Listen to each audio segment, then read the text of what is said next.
മഴത്തോരും മുൻപേ മറ്റൊരു എപ്പിസോഡിലേക്ക് എല്ലാ പ്രിയപ്പെട്ടവർക്കും വീണ്ടും സ്വാഗതം. ബബിതയെ ആശുപത്രിയിൽ നിന്നും ഡിസ്ചാർജ് ചെയ്തു.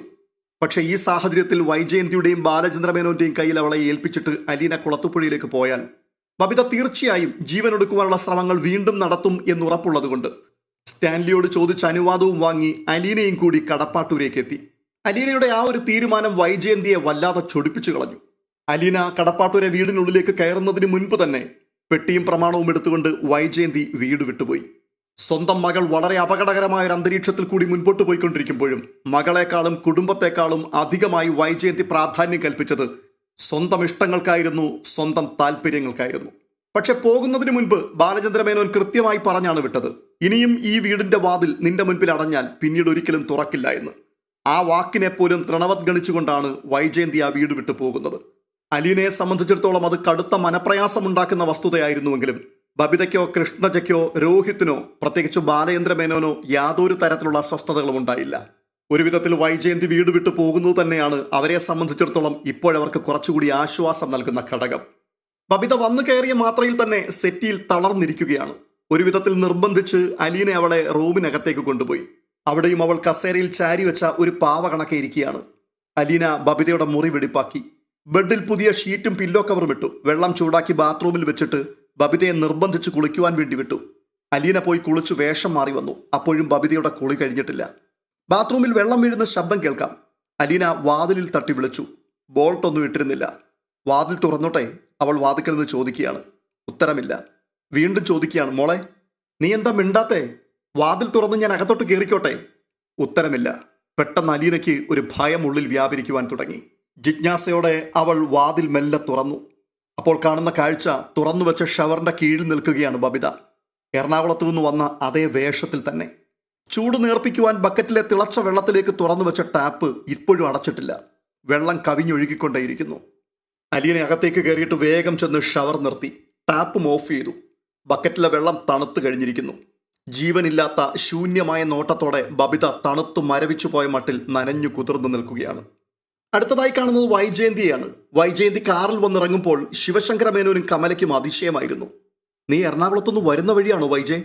ശിവശങ്കരൻ ചോദിക്കുകയാണ്. അതെ. ബബിതനെ ഇന്ന് ഡിസ്ചാർജ് ചെയ്യുന്നല്ലേ പറഞ്ഞിരുന്നത്? ആ, ഡിസ്ചാർജ് ചെയ്തു. എന്നിട്ട് ബബിത എവിടെ? അവള് കടപ്പാട്ടൂരുണ്ട്. ശിവശങ്കര മേനോന് പന്തികേട് തോന്നി.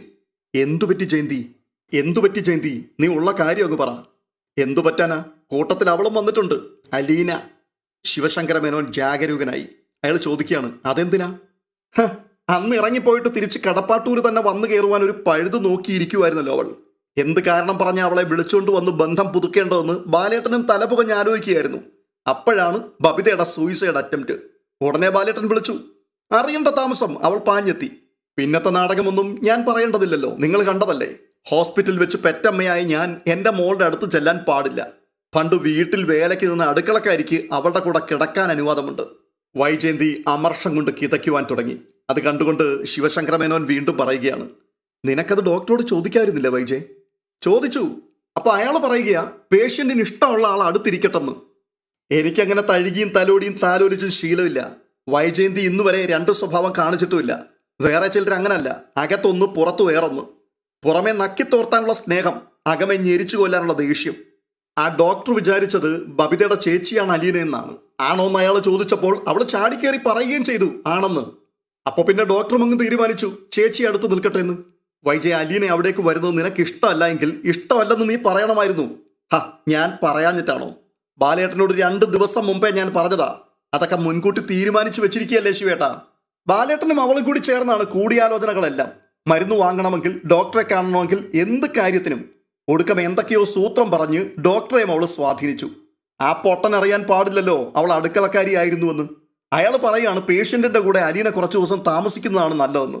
എനിക്ക് എന്ത് ചെയ്യാൻ പറ്റും? അപ്പോൾ കമല ചോദിക്കുകയാണ്, വൈജയ്, നിന്റെ സമ്മതമില്ലാതെ അന്യൊരുത്തി വീട്ടിൽ വന്ന് കയറിയപ്പോൾ വീടും മക്കളും കെട്ടിയവനെയും ഇട്ടെറിഞ്ഞ് ഇനി പോരുകയാണോ നീ ചെയ്യേണ്ടിയിരുന്നത്? അവിടെ നിന്നുകൊണ്ട് ഫൈറ്റ് ചെയ്ത് അവളെ പുറത്താക്കുകയല്ലായിരുന്നോ വേണ്ടത്? എന്തിന്? എനിക്കതിൻ്റെ ഒന്നും ആവശ്യമില്ല കമലയിടത്തി. എന്നെ വേണ്ടാത്ത ഭർത്താവിനെയും മക്കളെയും എനിക്കും വേണ്ട. ഒരിക്കൽ ഞാൻ യുദ്ധം ചെയ്ത് പുറത്താക്കിയതാ. ഇനിയും അവർക്ക് അവളെ മതിയെങ്കിൽ അങ്ങനെ തന്നെ ആയിക്കോട്ടെ. അപ്പോൾ കമല വീണ്ടും പറയുകയാണ്, എന്തായാലും നീ അങ്ങനെ തോൽവി സമ്മതിച്ച് ഇറങ്ങിപ്പോകുന്നത് ഒട്ടും ശരിയായില്ല. ശരിയും തെറ്റുമൊക്കെ എനിക്ക് നന്നായിട്ട് അറിയാം കമലടത്തി. ഞാൻ ഇങ്ങോട്ട് വന്നത് തന്നെ തെറ്റായിപ്പോയെന്ന് കമലിടത്തിക്കും തോന്നുന്നുണ്ടായിരിക്കും. എൻ്റെ അമ്മ ഇവിടെ ഉള്ളിടത്തോളം കാലം എനിക്കിവിടെ വരാനും താമസിക്കാനും അവകാശമുണ്ട്. അത് പോരെന്നുണ്ടെങ്കിൽ തറവാട് ഭാഗം വെച്ചപ്പോൾ എനിക്ക് കിട്ടിയ ഊട്ടുപുരയുടെ വിലയുണ്ടല്ലോ, അത് ഇതുവരെയും തന്നു തീർത്തിട്ടില്ല ശിവേട്ടൻ. തരാമെന്ന് പറഞ്ഞാൽ പോരല്ലോ, തരണ്ടേ? അത് കേട്ടപ്പോഴേക്കും കമലയൊന്ന് അമ്പരന്നു. എന്നിട്ട് വീണ്ടും അവർ പറയുകയാണ്, വൈജയ്, ഇവിടെ ആരെങ്കിലും നിന്നോട് പറഞ്ഞോ ഇവിടെ താമസിക്കണ്ടെന്ന്?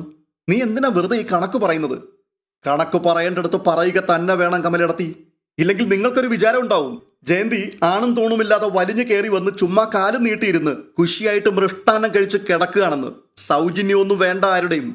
തുടർന്ന് വൈജയന്തി മുറ്റത്തേക്ക് തിരിച്ചിറങ്ങി കാറിന്റെ ഡിക്കി തുറന്ന് ട്രോളി ബാഗുകളും എടുത്ത് വരാന്തയിൽ കൊണ്ടുവന്ന് വെച്ചു. ഡിക്കി പൂട്ടി ബാഗുകളും വലിച്ചു നേരെ വീട്ടുവളപ്പിനുള്ളിലേക്ക് കയറിപ്പോയി. അടുത്തതായി കാണുന്നത് ഔതക്കുട്ടിച്ചായനെയാണ്. സ്റ്റാൻലി വരുവാൻ വേണ്ടി കാത്തിരിക്കുകയാണ് ഔതക്കുട്ടിച്ചായൻ. ഈയിടെ വാങ്ങിയ ഒരു ലെതർ ബാഗിൽ വസ്ത്രങ്ങളെല്ലാം പാക്ക് ചെയ്ത് വെച്ചിരിക്കുന്നു. സ്റ്റാൻലി കൊട്ടാരക്കരയ്ക്ക് പോയിരിക്കുകയായിരുന്നു. തിരിച്ചെത്തിയപ്പോൾ 3 മണി കഴിഞ്ഞു. ഔതക്കുട്ടിച്ചായൻ സ്റ്റാൻലിയെ സമീപിച്ചിട്ട് പറയുകയാണ്, എടാ ഞാന് പുനലൂർ വരെ ഒന്ന് പോവാ. ആ, എന്തുപറ്റി? എന്താ ഇപ്പൊ അത്യാവശ്യം? ഇവിടെ ഇപ്പൊ എനിക്ക് പ്രത്യേകിച്ചൊന്നും ചെയ്യാനില്ലല്ലോ, പിന്നെ വെറുതെ എങ്ങനെയാ ഒരുപാട് നേരം ഇവിടെ ഇങ്ങനെ കുത്തിയിരിക്കുന്നത്? ഓ, അല്ലെങ്കിൽ ഇതിനു മുമ്പ് എല്ലാ ദിവസവും അപ്പച്ചനോട് അങ്ങ് മലമറിക്കുകയായിരുന്നല്ലോ അല്ലേ? ലാലിച്ച, അവൾ ഉണ്ടായിരുന്നെങ്കിൽ പിന്നെയും വേണ്ടിയില്ലായിരുന്നു. നീ അവളെ എങ്ങാണ്ട് കൊണ്ടുപോയി വിട്ടിട്ട് വന്നില്ലേ? ഓ, അതാണപ്പ സംഗതി. ചിന്നമ്മ ഇവിടെ ഉണ്ടായിരുന്നെങ്കിൽ ആരുടെയെങ്കിലുമൊക്കെ കുറ്റവും കുറവും പണ്ട് കാലത്തെ വീരശൂര പരാക്രമങ്ങളും പറഞ്ഞ് രസിച്ചിരിക്കായിരുന്നു അല്ലേ? എടാവുവെ, മനുഷ്യരാണെങ്കിൽ വല്ലതുമൊക്കെ മിണ്ടിയും പറഞ്ഞുമൊക്കെ ഇരുന്നെന്ന് വരും. നിനക്ക് അവളെ അവിടെ നിർത്തിയിട്ട് പോരേണ്ട യാതൊരു കാര്യവുമില്ലായിരുന്നു. ഇപ്പൊ ഈ വീട് ഒരുമാതിരി ആൾതാമസം ഇല്ലാത്തതുപോലെ ആയില്ലേ?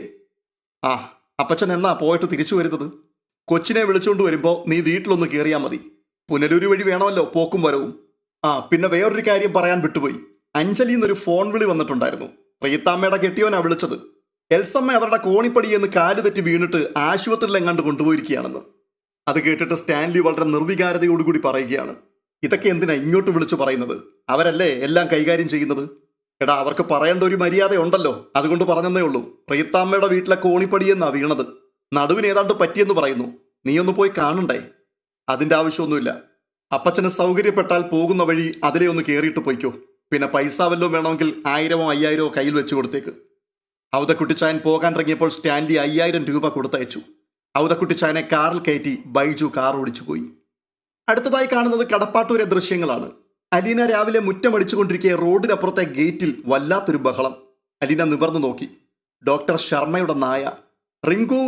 അലീന അതിശയിച്ചു വിളിച്ചതും അവൻ അടഞ്ഞ ഗേറ്റിനു മീതെ ചാടി കയറുവാൻ ശ്രമിക്കുന്നു. അഴികൾക്കിടയിലൂടെ തല പുറത്തേക്കിട്ട് അലീനയുടെ നേർക്കവൻ കുരച്ചു ബഹളം വെച്ചു. ശബ്ദം കേട്ട് ഗേറ്റിനടുത്തേക്ക് വന്ന ഡോക്ടർ ശർമ്മ അലീനയെ കണ്ട് ആശ്ചര്യപ്പെട്ടു. അയാൾ ചോദിക്കുകയാണ്, ആഹാ, നീ പിന്നെയും ഇവിടെ തിരിച്ചെത്തിയോ? അലീന പുഞ്ചിരിച്ചുകൊണ്ട് തലയാട്ടി.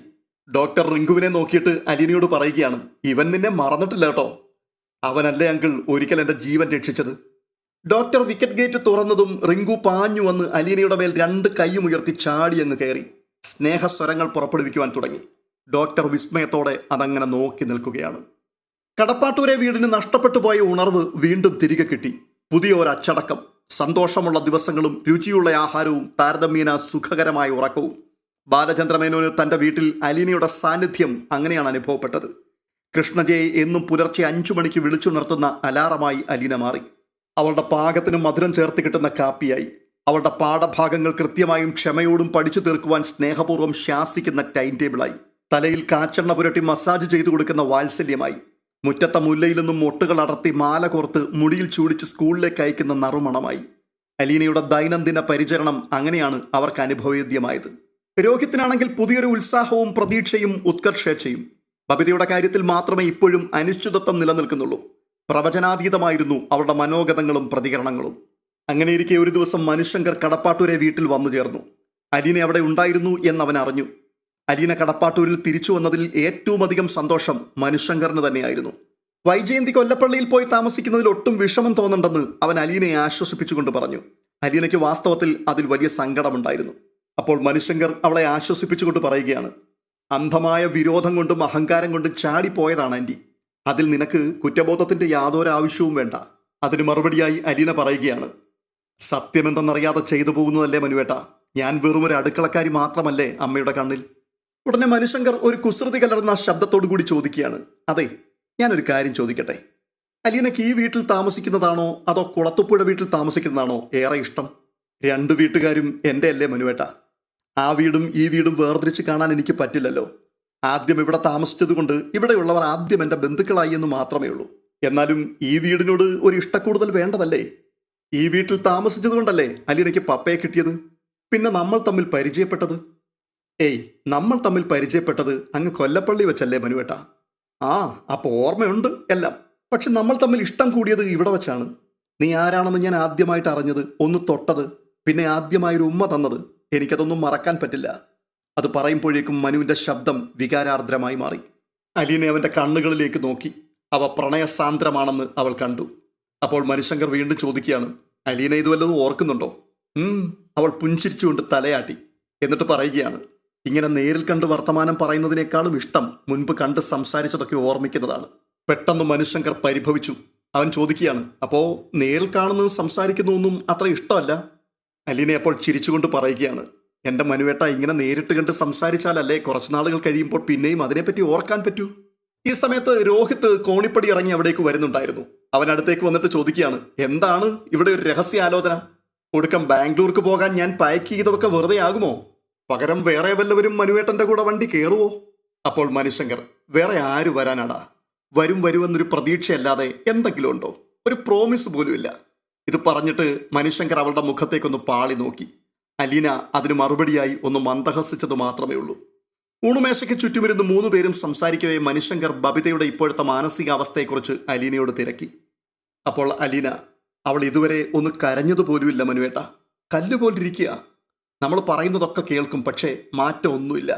അവളെ എവിടെയെങ്കിലും കൗൺസിലിങ്ങിന് കൊണ്ടുപോയാലോ? അപ്പോൾ രോഹിത് ചോദിക്കുകയാണ്, അലീന ചേച്ചിയുടെ അടുത്തുനിന്ന് ഇനി എവിടേക്ക് കൗൺസിലിങ്ങിന് കൊണ്ടുപോകാനാ? ഇതിനേക്കാൾ നല്ല കൗൺസിലിങ് മറ്റെവിടെയാ കിട്ടുക? പക്ഷേ മനുവിൻ്റെ ചോദ്യത്തിന് മറുപടിയായിട്ട് അലീന പറയുകയാണ്, ഞാൻ അതും ആലോചിച്ചു മനുവേട്ട. ഒരുപക്ഷെ എന്നോടായതുകൊണ്ടായിരിക്കും ഇതുവരെ അവൾ മനസ്സ് തുറക്കാത്തത്. എന്തൊക്കെയാണ് സംഭവിച്ചിട്ടുള്ളത് എന്ന് ഒരു ഊഹം പോലും കിട്ടുന്നില്ല. ഇങ്ങനെ തന്നെ മുൻപോട്ട് പോയാലും ശരിയാവില്ലല്ലോ. ചിലപ്പോഴത്തെ ചിന്തയും ഇരിപ്പും കണ്ടാൽ നമുക്ക് പേടി തോന്നും. രണ്ടിലൊന്ന് തീരുമാനിച്ചതുപോലെയുള്ള ഇരിപ്പ്. ഞാൻ ഇടയ്ക്ക് റൂമിൽ ചെന്ന് നോക്കും എന്ത് ചെയ്യാണെന്ന്. അത് കണ്ടിട്ട് ഇന്നലെ അവൾ എന്നോട് പറയുകയാണ്, പേടിക്കണ്ട, അലീന ചേച്ചി ഇവിടുന്ന് പോയിട്ടേ ഞാൻ എന്തെങ്കിലും ചെയ്യൂ എന്ന്. അത് പറയുമ്പോൾ നമുക്ക് കാണാം അവളുടെ മുഖത്ത് സ്വന്തം ജീവനെടുത്ത് എറിഞ്ഞു ഉടയ്ക്കുവാൻ കരുതിക്കൂട്ടി നിൽക്കുന്നത് പോലൊരു ഭാവം. അപ്പോൾ മനുശങ്കർ പറയുകയാണ്, മാറ്റം വരും. അലീന ഇവിടെ ഉള്ളതുകൊണ്ട് മാറ്റം ഉണ്ടാവും, എനിക്ക് ഉറപ്പാണ്. അവൾക്ക് ആരെയും കാണാനൊന്നും ഇഷ്ടമില്ല മനുവേട്ട. അതാണ് ഏറ്റവും വലിയ പ്രശ്നം. റൂമിൽ നിന്ന് അവൾ ഇറങ്ങണ്ടേ? ഞാൻ ഇന്നും അവളോട് എന്തുമാത്രം സംസാരിക്കുന്നുണ്ട്. അവളുടെ കൂടെ തന്നെയാണ് ഞാൻ കിടന്നുറങ്ങുന്നത് പോലും. എന്നോട് ദേഷ്യമൊന്നുമില്ല. ഞാൻ എന്തെങ്കിലും എടുത്തു കൊടുത്താൽ അത് കഴിക്കുകയും ചെയ്യും. അതുമാത്രമാ ഇപ്പോഴത്തെ ഏക ആശ്വാസം. അപ്പോൾ മനുശങ്കർ വലതു കൈയിൻ്റെ തള്ളവിരൽ ഉയർത്തി കാണിച്ചിട്ട് പറയുകയാണ്, തോറ്റുപോകരുത്. രാത്രി അത്താഴം കടപ്പാട്ടൂർ വീട്ടിൽ വെച്ച് കഴിച്ച ശേഷമാണ് മനുശങ്കർ കൊല്ലപ്പള്ളിയിലേക്ക് മടങ്ങിയത്. മറ്റന്നാൾ ബാംഗ്ലൂരിലേക്ക് പോകുവാൻ റെഡിയായിരിക്കണമെന്ന് മനു രോഹിത്തിനെ ഓർപ്പിക്കുകയും ചെയ്തു. മനുശങ്കറാണ് രോഹിത്തിന് വേണ്ടി MBAക്കുള്ള അഡ്മിഷൻ ശരിയാക്കിയത്. അവിടെ മനുവിനോടൊപ്പമാണ് അവൻ താമസിക്കേണ്ടതും. 2 ദിവസത്തിന് ശേഷം രോഹിത് ഉപരിപഠനാർത്ഥം മനുശങ്കർക്കൊപ്പം ബാംഗ്ലൂരിലേക്ക് യാത്രയും തിരിച്ചു. അവൻ അത്യാവശ്യ സാധനങ്ങളുടെ എല്ലാം ലിസ്റ്റ് തയ്യാറാക്കി കൊടുത്തതും അവൻ എടുക്കാൻ വിട്ടുപോയതെല്ലാം അടുക്കി കൊടുത്തതും അലീനയായിരുന്നു. പോകാൻ നേരം അവൻ അലീനയോട് ചോദിച്ചു, എന്നോടൊന്നും പറയാനില്ലേ ചേച്ചിക്ക്? എന്തെങ്കിലും നല്ല 4 വാക്ക്, ഒരു ഉപദേശം, അഡ്വൈസ്? അലീന മന്ദഹസിച്ചു. എന്നിട്ട് പറയുകയാണ്, പഠിക്കണമെന്നല്ലാതെ ഞാൻ എന്തു പറയാനാ മോനെ? പറഞ്ഞില്ലെങ്കിലും നീ പഠിക്കും. അല്ലെങ്കിലും മനുവേട്ടനല്ലേ കൂടെയുള്ളത്. സന്തോഷമായിട്ടിരുന്നാൽ മാത്രം മതി. രോഹിത് പോയി കഴിഞ്ഞതോടെ വീട്ടിൽ അലീനയും ബബിതയും മാത്രമായി. ബാലചന്ദ്രമേനോൻ ജ്വല്ലറിയിൽ പോകും, കൃഷ്ണജ സ്കൂളിലും. ഒരു ദിവസം അലീന ബബിതയോട് പറയുകയാണ്, ഞാൻ നിനക്ക് വേണ്ടി മാത്രമാണ് ഇവിടെ വന്ന് താമസിക്കുന്നത്. എത്ര നാളിങ്ങനെ സാധിക്കുമെന്ന് പോലും അറിയില്ല. നീ അത് തിരിച്ചറിയണം.